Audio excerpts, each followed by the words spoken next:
Hey everybody, it's Eduardo with the Partners in Real Estate team, and today we're going to talk about credit score and what you can do. Some 3 easy steps to really kind of put you on the right path to seeing that go in the right direction. The reason why I'm bringing this up is because I have had a number of conversations where inevitably that's where we kind of get stuck in the process. So folks that are either deciding, do I buy, do I keep renting, either way, having a good, strong credit score is the best piece to give you the most options.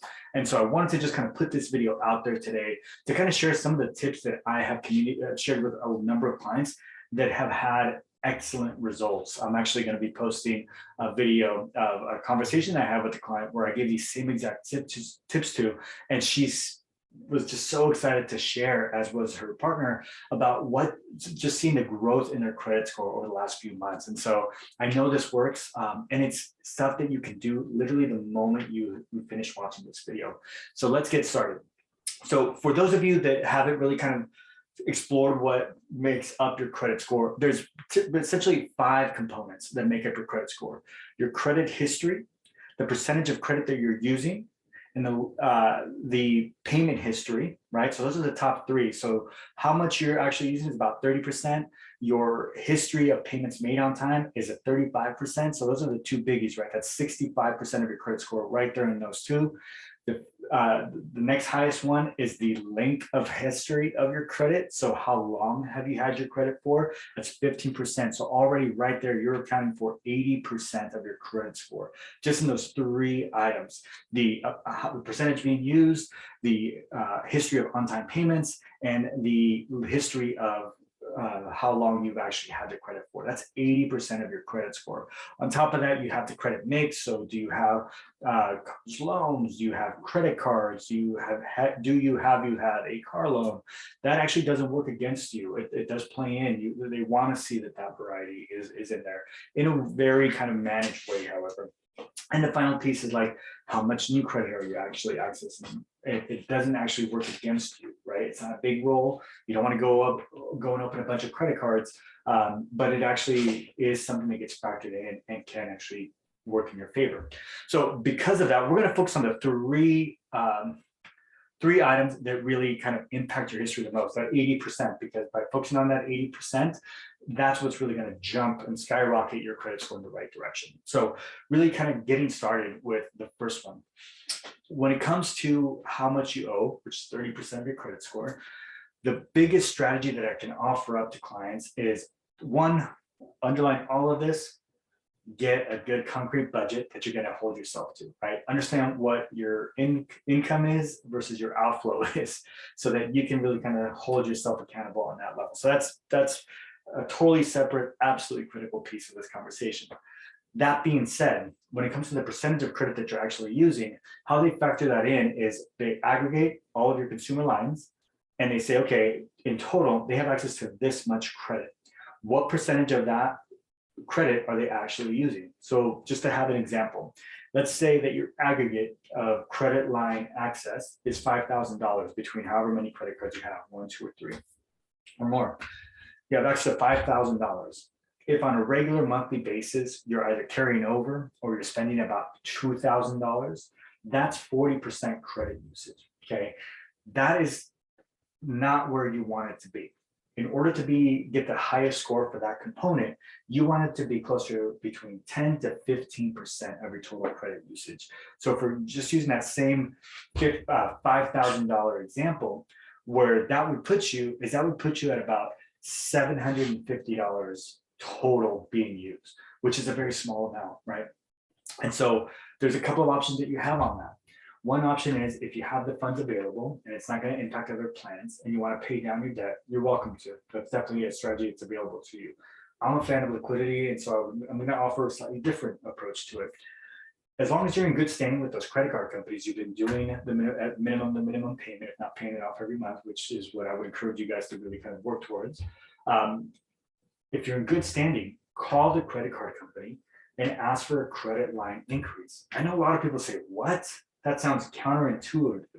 But what happens there, as long as you're in good standing, is, let's say that $5,000 in total credit access gives you let's say they add an additional 2,500. So now you have access to $7,500 in credit access, right?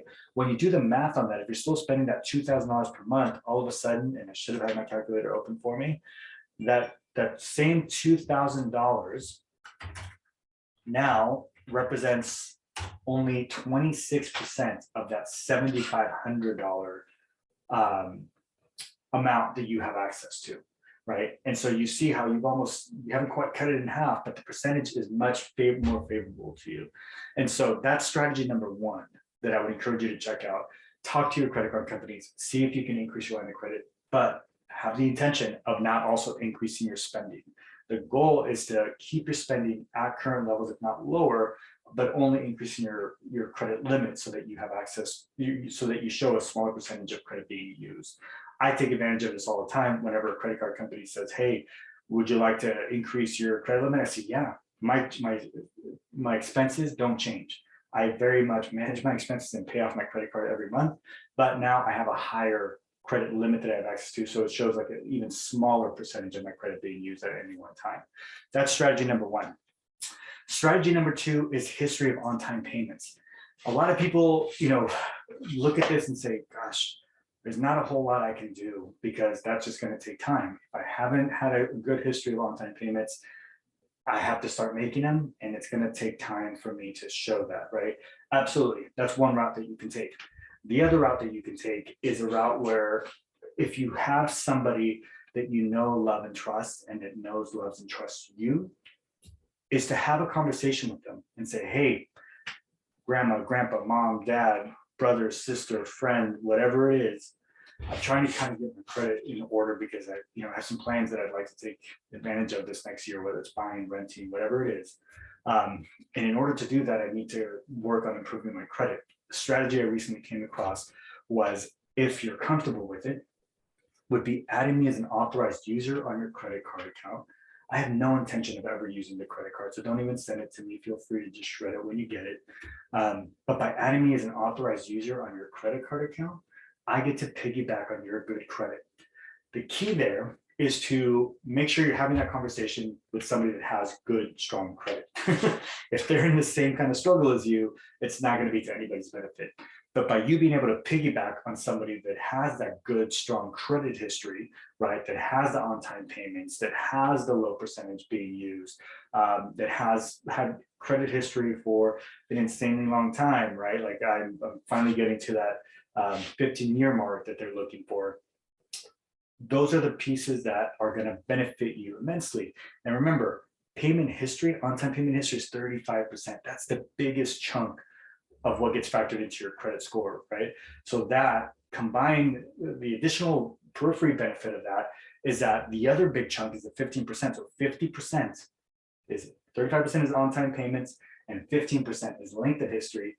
Both get leverage when you have that conversation and somebody's willing to add you onto their credit line, right? Just as an authorized user. Again, the conversation is, I will never use it. Don't even send me the card. I have no intention of ever using your card. If with your permission, I would just like to piggyback off of your good credit practices. And that's it, right? They add you. That is probably the strategy that yields the strongest, the quickest, I should say, benefit that I've seen of any of the other ones. So definitely have that conversation. The third piece, which again sounds counterintuitive, and my wife and I had this back and forth, is being very strategic about when you actually pay your credit card bill. A lot of folks, my wife included, have it's not a bad habit. It's actually a good habit in some regards. The moment they get that credit card bill, they want to pay it off, right? Or they want to submit a payment. That's not a bad instinct. Where it does kind of work against you, unfortunately, is that credit card companies don't always report your credit activity to the credit bureaus right away. So it's not like your credit statement period, let's say it starts on the 3rd of the month and so it closes the 2nd of the next month. They don't necessarily report your credit activity on the 3rd. And so that if you were to send a payment on the 3rd or the 4th, that may not actually show up on your credit score. So that if you were to pay off your entire credit card on the 3rd or the 4th, but they don't send the report until the 10th or the 12th, Well, what the credit bureau is going to see is that you're carrying zero balance on your credit card, right? Which in some regards is good. You're a responsible user of credit. But when it comes to your credit score, it actually works against you because it shows no activity on your credit score, right? You're not an active user. The credit bureau is not seeing that you're managing your credit well, because it's just feeling like, oh, I guess they're not using it. And so the strategy that I recommend that you take advantage of, and this is something I've been doing for years, and it's why I keep inching my wife up when it comes time to compare our credit scores. And finally she started to catch up because she adapted the strategy, is you have a payment due date, right? It's typically 3 weeks out from whenever your statement closed. So if your statement closes on the 3rd, it's typically due by the 22nd or 23rd. Make sure that you have it queued up to send that payment within 5 to 7 days of when it's due. At that stage, the credit card company has more than likely reported your credit usage to the credit bureaus, and they'll do that month after month. And what will happen is when they see that there's actually credit being used, and they see it next month and it's about the same or less or a little bit higher, it shows activity, but it shows that it's not just accruing over time. So it's not 2,000 in January, 3,000 in February, 4,000, right? It doesn't just continue in the one-way trajectory, but maybe it's 2,000 in January, 1,800 in February, 2,300 in March, 1,200 in April, so on and so forth. So they want to see that you're actively using that credit. So strategically submitting your payment can actually work, not can, does actually work significantly in your favor. And so those are the 3 top strategies that I would recommend that you really kind of take advantage of. You can do all 3 of these right now, right? So it's the start of the month. You're able to kind of like plan ahead. So know when you want to submit your payment. Again, fight the urge. I know it's seems unnatural in some way to not just pay that off, but submit it within 5 to 7 days of when it's actually owed or due, so that you can take advantage of that. Talk to somebody that has great credit and see if they'll give you permission to get added on as an authorized user. If they'll add you as an authorized user, again, tell them, don't send me the credit card. I have no intention of using it. I would just like to piggyback on your good credit history, because that's going to benefit you on the on-time payment history, as well as the length of credit history, right? That's 50% of the credit score right there. And then the final piece, call those credit card companies that you are in good standing with and ask them for a credit line increase, because that will inevitably show a smaller percentage of usage as your credit line grows. Hopefully this was helpful. This is just one of many little kind of tips that I've been able to leverage on behalf of my clients. If you have any questions whatsoever, the contact information is below. But thank you so much for watching. Please click on the subscribe button so that we can kind of get this out to more people. If you know of anybody that's had questions about this and that you can see benefiting from it, just share it. We'd love to kind of get this in front of more people, because ultimately this is how we create stability in people's lives. Because whether they're looking to buy, rent, or do anything, credit's going to be a big factor that may create opportunity or limit it for them. So thank you again so much for watching, and we'll see you on the next one.